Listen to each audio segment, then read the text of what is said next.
Hoy día voy a tocar básicamente el tema de enfermedad de Alzheimer, ¿ya? Dentro de las enfermedades neurodegenerativas, ¿ya? Comenzando, ¿no?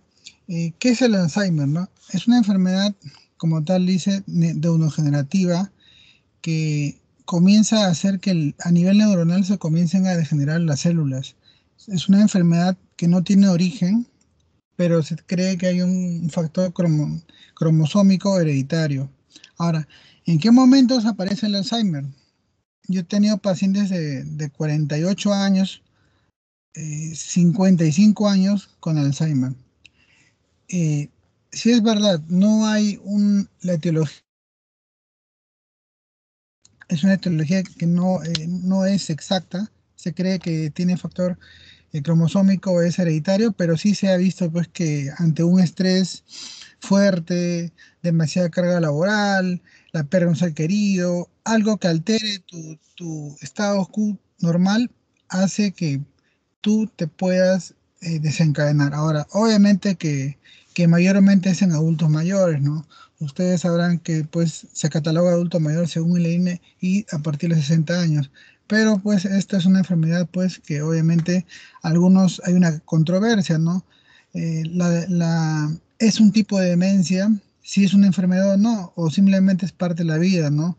Algunos dicen que así como uno nace, y se comienza a poder sentar, gatea, camina, va al colegio, va a la universidad o estudia, trabaja, tiene su familia. Esto es inversamente, es como que da la vuelta, es el círculo de la vida. Entonces, el Alzheimer es prácticamente un deterioro mental, cognitivo, sensorial, en la cual obviamente va a haber un daño mental, en la cual es como si de repente una persona que tiene 80 años físicamente pues pese 70 kilos a más, físicamente tenga la edad, pero mentalmente pues tenga 6 meses, un año y medio, por lo cual tal cual hacía el comportamiento de un bebé lo va a hacer este paciente, ¿no? Entonces, la diapositiva acá, según la OMS, lo define como una dolencia degenerativa cerebral primaria de etiología desconocida, como les mencioné, que presenta signos y síntomas neuropáticos y neuroquímicos característicos. Hay un daño neuronal y por ende hay un daño funcional. Entonces, aquí como se va a ver, se van a formar estas placas, ¿no? Que tenemos acá, ¿ya? En la cual va a haber una muerte de neuronas, ¿no? Entonces, aquí vamos a ver la formación de proteínas beta amiloides, ¿no? Y las proteínas tau. Entonces, eso justamente va a ser algo patognomónico de lo que es la enfermedad de Alzheimer, ¿no? Que para mencionarles es un tipo de demencia, ¿no?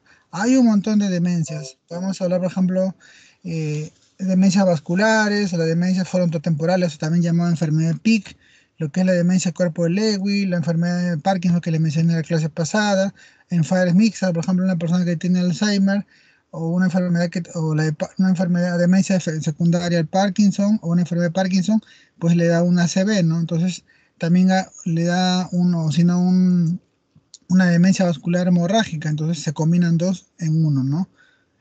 Entonces, también hay otras demencias que son secundarias, por ejemplo, al alcohol también produce demencia, obviamente un alcoholismo o un etilismo crónico, ¿no? En las personas también que se deprimen, también en personas que tienen déficit de vitamina B12, también en traumatismos o encefalocraneanos o TEC llamados, también la esclerosis múltiple también produce lo que es demencias, también en infecciosas, en pacientes con SIDA, encefalitis herpética y también lo que es la enfermedad de priones. Entonces, pero principalmente, pues, ¿por qué uno cataloga o diagnostica? Porque a veces uno recibe un paciente con ese diagnóstico.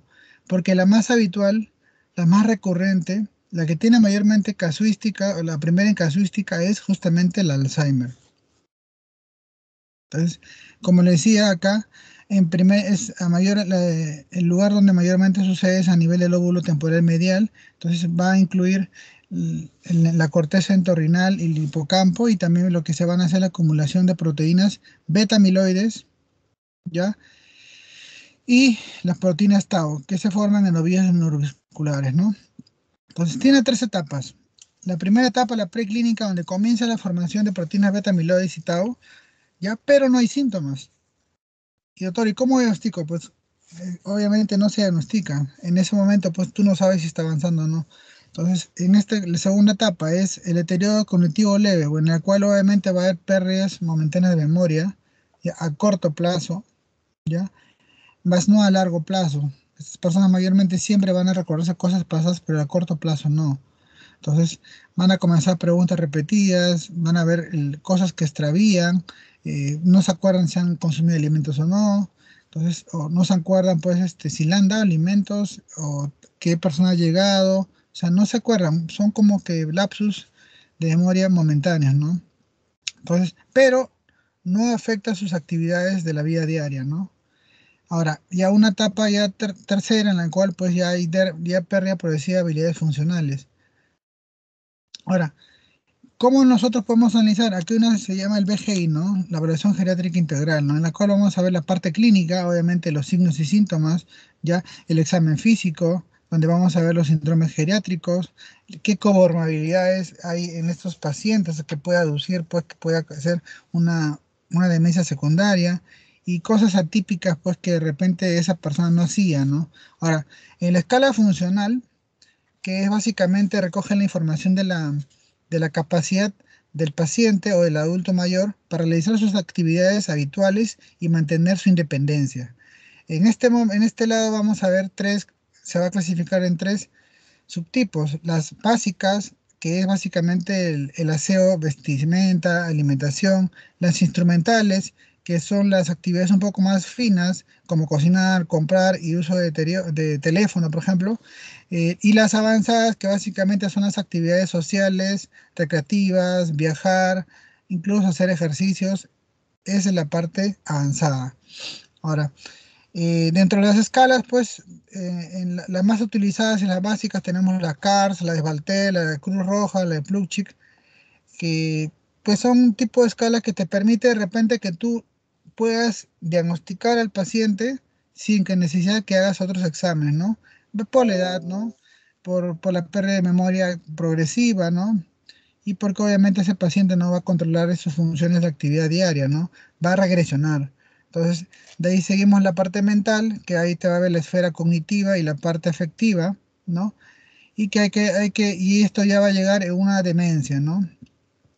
El delirio es algo agudo, ya es algo orgánico, aquí no llega, pero sí, pues en un comienzo, si es que no se puede solucionar en este momento actual del delirium, pues que es un síndrome confusional agudo, puede conllevar a una demencia, ¿no?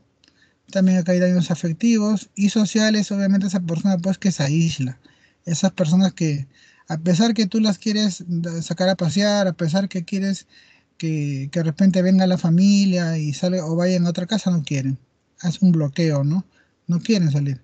Como les mencionaba aquí, la escala de CARS, que te mide la parte de las actividades básicas, ¿no? Aquí se puede ver con esta tablita, pues, cómo tú puedes evaluar, ¿no? Si se lava, ¿no? Si no recibe ayuda o si recibe ayuda, pues, en que se bañe todo el cuerpo, ¿no? El vestido, en el uso de retrete, la movilización, la continencia, ¿no? Si usa bien los esfínteres o no, o tiene incontinencia y por ende tiene sonda, ¿no? O tiene pañal, la alimentación que es con ayuda, sin ayuda, y dependiendo de esta escala, pues una escala G, que es dependiente de las 6 funciones, obviamente esta persona ya hay un daño ya cognitivo, ¿no? Entonces esta persona no va a hacer mantener su independencia y sus actividades habituales diarias. Otra escala que a ustedes para que más o menos vean es la escala de Bartel, que es un poco más compleja, pero igual, pues, ¿no? Te mide la capacidad del paciente de sus actividades de comer, de vestirse, arreglarse, posiciones, micción, ir al retrete, traslado del sillón a la cama, ¿no? Si lo hace independientemente o si necesita que pueda, ayuda o de repente esta persona sea incapaz de poder sentarse, ¿no? Y también, por ejemplo, si deambula y subir y bajar las escaleras, ¿no? Entonces, menor a 20 en esta sumatoria es una dependencia total y según la clínica, pues obviamente sería pues un paciente tributario que esté con un tipo de demencia, ¿no? Aquí la más simple es la escala de la Cruz Roja, en la cual 0 es la que no se vale tolerar por sí mismo, pero anda con normalidad, pide ayuda, pero anda con normalidad. Y la escala de la Cruz Roja con puntuación 5 es que está prostrado, ¿no?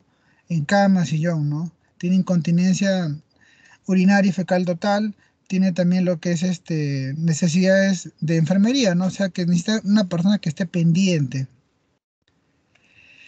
Y aquí la que le decía la escala de Lanton y Brody, que es básicamente para ver lo que es las actividades de la vida diaria por la clasificación instrumentales, ¿no? Recuerdan que dije básicas, instrumentales y avanzadas. Estas son las instrumentales, que en realidad no es muy fehaciente porque mayormente se ve más, se utiliza más en mujeres, pero igual es básicamente para ver un poco más la actividad instrumental, ¿no? Por ejemplo, acá estamos viendo cómo lo que es usar el teléfono, hacer compras, preparación de la comida, cuidado de la casa, lavado de la ropa, uso de los medios de transporte, ¿no? Responsabilidad respecto a su medicación, manejo de asuntos económicos. Entonces, con estas cuatro escalas vamos a poder evaluar la parte cognitiva y la parte de cómo ellos, sí o no hay una alteración en sus actividades de la vida diaria. Y también, pues obviamente, dependiendo de eso, vamos a ver que, que esta persona, pues, se está alterando mentalmente, ¿no? Ahora, el diagnóstico, pues, se hace por medio de un examen que se llama PEP, que es un examen de fluoro desoxiglucosa, en la cual se introduce cantidades de glucosa y se saca, pues, se ve esto así en el cerebro, ¿no? Acá hay más captación de glucosa. Este es un criterio. Ahora, si aparte de eso se le hace una punción lumbar y se le saca líquido cefalorraquídeo y sale pues que hay cambios o presencia de péptido beta amiloide y proteína tau, es otro factor. Y un tercero, pues ya en todo caso es en caso se le saque una resonancia magnética y se vea pues atrofia a nivel del hipocampo, ¿no? En un corte sagital. El diagnóstico no se hace con tomografía. En todo caso, lo mejor de los casos se podría hacer con una resonancia. Y ahora, este PEP, pues lo hacen en el Revaliati y en el Almenara, si no me equivoco, pero obviamente lo hacen como efecto de estudio. Y como efecto de estudio es que tú tienes que escribir al paciente, tienes que esperar, y básicamente no lo hacen como diagnóstico, porque mayormente la manera diagnóstica es post-mortem, ¿no? Que ese paciente al momento de fallecer, por X motivos, se le haga una necropsia, se haga un corte a nivel del cerebro, se le lleva una muestra al médico anatopatólogo y él pues examine, ¿no? Y vea la presencia de proteínas beta amiloides y proteínas tau, ¿no? Entonces, básicamente les voy a recalcar que el diagnóstico, pues, es porque principalmente una de las principales tipos de demencia es el Alzheimer, ¿no? Bueno, la fisiopatología, lo mismo que lo estoy explicando, tiene que ver con la acumulación extracelular de péptido beta amiloides y los ovillos neuronales intracelulares. ¿Qué cosa es esto? Es simplemente la conformación de proteínas T, ¿no? Asociadas a microtúbulos. Esto va a conllevar a la formación de ovillos neurofibrilares, ¿no? Ahora, en primera instancia se comienza a formar las proteínas, los péptidos beta amiloides y después ya de la manera más avanzada, ya los ovillos, que es la proteína tau, y eso va a causar un deterioro cognitivo. Recién cuando ustedes vean ovillos neurofibrilares intracelulares, recién van a ver un deterioro cognitivo. Aquí para que se den cuenta, ¿no? Que la proteína beta amiloide va a conformar placas neuríticas y la proteína tau se va a hiperfosforilizar y va a adoptar formas anómalas y va a conformar ovillos neurofibulares, ¿no? Entonces, ¿esto qué va a causar? Que haya colapso en el transporte entre las neuronas y van a eh, morir, ¿no? Fallecer a nivel neuronal, ¿no? Entonces, ahora, dentro del tratamiento, pues aquí hay que tener en cuenta que es un trastorno psicótico y por ende, como un trastorno psicótico tal cual esquizofrenia, ojo, no son iguales, pero también es un trastorno psicótico, se va a tener que tratar con la manera conductual. Y si es un trastorno psicótico, se va a tratar con antipsicóticos. Entonces aquí vamos a tener dos tipos de antipsicóticos. Los típicos, o también llamados neurolépticos, por ejemplo, la risperidona, el haloperidol, y los ansiolíticos, antipsicóticos atípicos. Por ejemplo, tenemos acá la quetepina y la olanzapina, ¿no? Y también se puede conllevar cositos ansiolíticos, benzodiazepínicos, por ejemplo, como la quetepina, como la alprazolam, como el clonazepam, diazepam y el bromazepam, ¿no? Algunos tienen uso de la carbamazepina, te ayuda en el caso, pues de repente, pues tenga dolores. También algunos lo utilizan con la gabapentina, pero no se debe usar.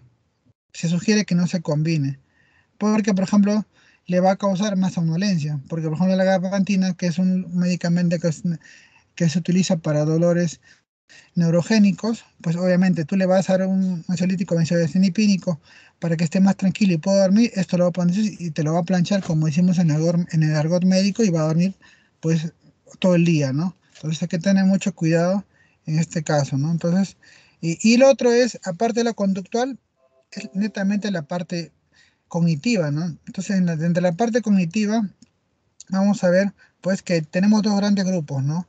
Los inhibidores de la acetilcolisteranasa y los inhibidores del MMBA, ¿no? Que es el N-metilaspartato. Entonces, ¿qué va a medir la parte cognitiva, ¿no? La parte de la memoria, la parte de la orientación, y vamos a ver que esas personas se van a comenzar a confundir en sus actividades de la vida diaria. Entonces, en pocas palabras, la parte cognitiva la vamos a hablar con las tablas que les mencioné de la escala funcional anterior, ¿no? Entonces, aquí lo que vamos a ver, vamos a ver un aumento de la transmisión colinérgica, que es el actual pilar del tratamiento de esta enfermedad de Alzheimer, ¿no? Justamente, ¿por qué? ¿No? ¿Por qué? Porque va, por ejemplo, en el donazepilo, es un tratamiento que habitualmente se utiliza. Es uno de los mejores medicamentos en primera instancia. ¿Por qué? Porque se utiliza como monodosis. Y como le dije en la clase pasada, acostúmbrense. Ustedes, cuando utilizan medicamentos, el ideal es el monodosis. Obviamente el ideal es no tomar ningún medicamento. Pero en este caso, en un paciente, pues, que pierde la capacidad de deglutir, porque sí, en realidad pierde la capacidad de deglutir, por eso que lo vas a ver de repente en un estadio avanzado con su sonda nasogástrica. Entonces se pueden aspirar. Entonces, que le des una pastilla molida diaria por la sonda es bastante, ¿no? Es bueno, ¿no? Ahora, aquí, ¿qué pasa con ese paciente, por ejemplo, que es un adulto mayor? Es un paciente que tiene polifarmacia, más de 5 medicamentos, es un paciente que tiene gastritis. Entonces, eh, le quieres dar un inhibidor de acetilcolinesterasa. Aquí tenemos lo que es la ribastigmina, ¿no? Que en Demarca tenemos el Excelon, que es un parche que en vez de darle por vía oral, en vez de causarle más polifarmacia, en vez de darle exacerbar la gastritis, lo vas a poder usar, ¿no? Y la galantamina, pues que también no se usa, pero no es muy comercial, como Renilil, ¿no? Renilil. Entonces, aquí lo importante que hay que mencionar, que no produce una mejoría de los síntomas, sino más bien un retraso más o menos de 6 a 12 meses de progresión. Entonces, te va a ayudar un poco a retrasar, ¿no? Pero igual se va a activar. Entonces, los efectos secundarios más comunes que tenemos son los gastrointestinales, por eso en este caso, por ejemplo, lo ideal sería la ribastigmina, ¿ya? Los calambres musculares, los sueños anómalos, alteración del estado del sueño, y pues obviamente hay que tener mucha precaución en pacientes que tienen bradicardia o síncoma, ¿no? Esos pacientes que están hipertensos, pues que se le está bajando la frecuencia cardíaca, pues, y obviamente estos medicamentos te van a causar más que baje la frecuencia cardíaca, ¿no? Ahora, dentro de los medicamentos, aquí tenemos el donepezilo, como le dije, es lo ideal porque es en monodosis, y aquí tenemos de 5 o de 10. Entonces es imposible que tú puedas equivocarte, ¿no? Si no le hace de 5, le puede dar de 10, ¿no? Entonces aquí vamos a ver que, que el que te ayuda de leve a grave es el donepezilo. El que te ayuda de leve a moderado puede ser la ribastigmina y la galantamina, ¿no? Entonces, el que es más potente en pocas palabras, pues es el donepezilo, ¿no? El otro grupo es el inhibidor del NMBA, que es el N-metilespartato. El medicamento insignia, pues acá es la memantina, ¿no? El Eutobrol, que de marca, ¿no? Entonces aquí vamos a ver, eh, mientras que el otro trataba que se demore, aquí trata que no se mueran las neuronas. No haya una muerte neuronal. Entonces, el de gran detalle con el Eutobrol es que hay que tener mucho cuidado en pacientes hipertensos diabéticos que tienen daño renal por la cronicidad de la enfermedad y o pacientes que se dialicen. Pero obviamente tampoco no es la cura. Yo he visto en pacientes que mayormente el neurólogo pues lo receta como una manera de tratar ni bien tiene el diagnóstico de demencia, Alzheimer, le comienzan a dar, pero en realidad no, el costo-beneficio pues no está demostrado, no evita que el Alzheimer siga avanzando, Lo que sí por experiencia es que he visto que en pacientes en las cuales, así como le dije que la etiología es desconocida y que el Alzheimer, pues obviamente, de un momento a otro, ante un estrés, ante algún evento emocional fuerte, se active, en este caso, pues lo que hace el Eutobrol básicamente es tranquilizar al paciente, ¿no? Es lo que he visto, ¿no? Lo tranquiliza, ¿no? Entonces muchas veces más lo toma porque le da tranquilidad al paciente y obviamente no está agresivo, no está hablando incoherencias, no está hablando palabras sueces o no está de repente golpeando con agitación psicomotriz. Entonces, mayormente lo utilizan por eso, vale, es valedero, ¿ya? Y aquí pues lo último, ¿no? Eh, Le voy a decir en conclusiones, pero esta parte es importante. Ahora están combinando, ¿no? Están combinando un inhibidor de la acetilcoliceranasa y están combinando con un inhibidor del MBBA, que es el N-metil de aspartato, ¿no? O sea, ya de un comienzo están dando, ¿no? Los dos a la vez. Y aquí, pues, ¿no? Se sugería en un comienzo que las primeras etapas se dé un inhibidor aceticolesteranasa, ¿ya? Y más avanzado se dé, pues, un inhibidor de la metilaspartato, ¿no? Ese es un nivel más avanzado. Pero después, en la última, pues, ya se está viendo, pues, que se puede usar los dos, como le dije en la anterior diapositiva, ya los dos juntos, ¿no? Entonces, lo que sí, pues hay que tratar de que los síntomas necesariamente se pueden tratar con antidepresivos también y si tiene pensamientos psicóticos con un antipsicótico, ¿no? Atípico. Como le decía, la parte cognitiva tiene que ver con la parte conductual. Y aquí algo muy importante, ¿no? Necesariamente ustedes tienen que educar al familiar del paciente, ¿no? Mayormente uno de los hermanos, ese es el que asume el cuidado, ¿no? Entonces tienes que explicarle, pues obviamente, el tiempo de sobrevida, pues algunos dicen tiene de 8 a 12 años. Yo la verdad he visto pacientes que duran más tiempo. En medicina nada es absoluto, pero sí puedes explicarles pues que tu padre o tu madre o tu suegro o tu suegra o el familiar cercano ya no va a ser de repente la persona que era antes, ¿no? Entonces, muchas veces ellos se deprimen porque no lo reconocen, no llegan a ver y dicen, por ejemplo, el nombre de María. María, ¿a qué hora va a llegar al colegio? Pero esa María, pues, es la María que está frente a esa persona. Pero esa María, pues, tiene 50 años más. Entonces, hay una regla aquí que en un paciente que tiene una demencia no se le contradiga, ¿no? Entonces, pero para eso tú tienes que explicarle al familiar, ¿no? Entonces, es una manera también de terapia que tiene, de tratamiento en la cual tú a cualquier paciente que tiene un tipo de demencia, tú le contradices, se altera, ¿no? Es como de repente un día están en su casa y otro día amanecen en Egipto, un ejemplo, ¿no? Donde estamos, ¿no? Entonces, tal igual sucede en ellos, ¿no? Tienen vacíos, ¿no? Tienen como que vacíos mentales en las cuales obviamente ellos son secundarios a la misma enfermedad de Alzheimer, en la cual hay una pérdida o muerte neuronal, ¿no? Eso sería todo.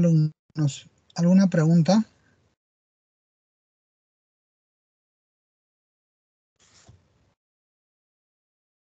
delegado? ¿Comprendido?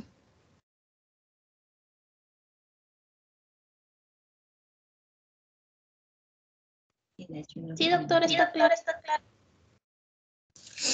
Ya, listo. Entonces, si no hay más preguntas, ya, muchísimas